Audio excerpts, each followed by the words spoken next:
Hi, my name is Marie Hargrove, and I'm the Recruitment and Retention Specialist for Racine County Foster Care.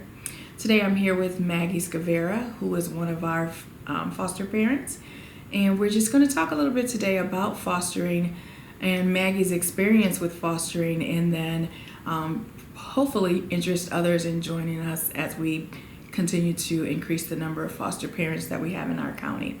Hello and welcome, Maggie. Thank you. Thank you so much for coming in today, and thank you for being one of our foster parents.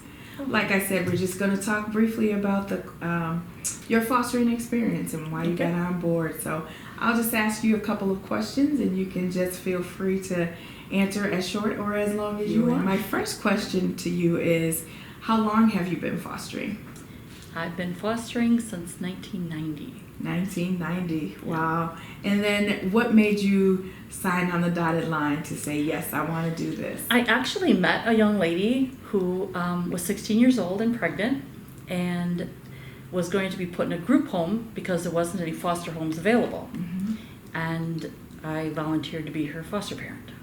Great. And she is now a college graduate and a social worker. Well, great. That gets way down to one of the questions that I was going to ask about the impact that you've had on the people that you have fostered. Oh, I think she impacted herself. I'm sure you kind of motivated her as well, so I'm sure she appreciates what you've done for her.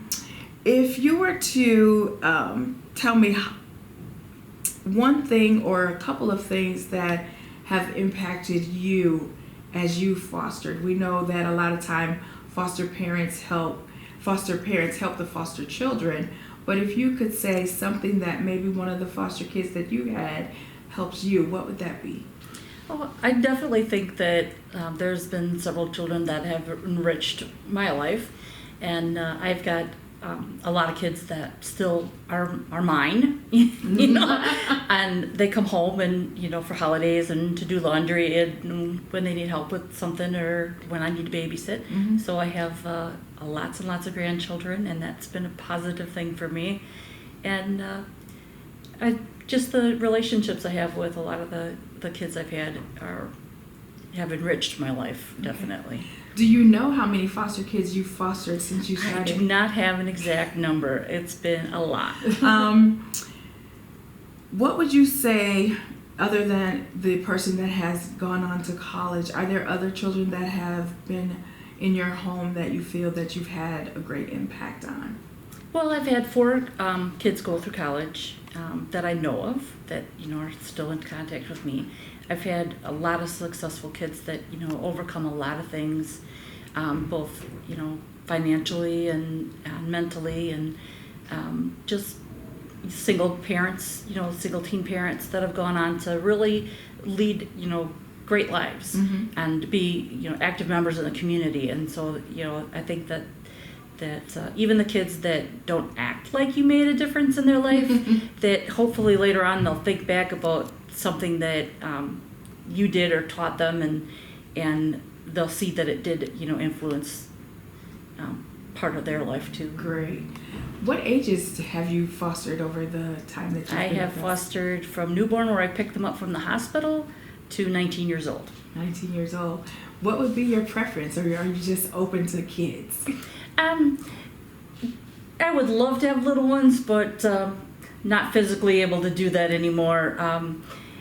So I have teenagers, and I usually have teenage girls, and everybody would say, no, but I love it. You do have the, you know, troubled teen years to go through, but hopefully a little less troubled if they've got, you know, a supportive family. Right. I currently have boys, so I like the independent age a little bit more for myself. Good. If you were to encourage someone who's thinking about fostering, what would you say to them? I would say that they really have to examine their life and themselves and know that they've got the strength to do it, because, you know, there's going to be trials, and you're going to fall in love with kids that aren't able to love you back, and that's kind of a hard thing to deal with. And you're going to have the support of family that agrees with what you're doing, so that you're not out there all by yourself, that you've got somebody to talk to and somebody to help babysit and help get kids to soccer practice or whatever. It's really hard to do it on your own. I've done that for some part of my foster career, and it's easier when you have the help. And I think that they need to think about, can they fit a kid that may not be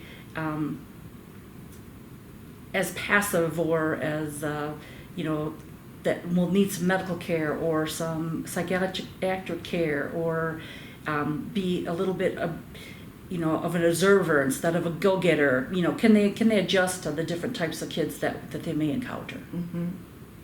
Now, we have general foster care providers, and we also have treatment level. Yes. Have you done both, or have you always been at the level that you are? I've done both. Okay. Are there skills that you think one that would do treatment level would need as opposed to somebody with general foster placements? I think that you have to have a really good sense of humor to do either one. And that you can't be a real fussy person, because things, I don't have a ideal of this is what's going to happen today, because that's not always what's going to happen. Right. So you have to be a little bit more flexible. I think with the treatment you have to be a little bit more strong, because you're going to have more work to do with them. Mm-hmm. Great. Well, Maggie, we thank you for coming in today and for the services that you've done for us for all of these years, and we hope that you will continue to stay on for many, many, many, many more. For those of you who may be considering fostering, we do have an information session that's coming up here at the Workforce Solutions building. You can give me a call at 262-638-6595 to get registered or to answer any questions that you may have. Thanks so much.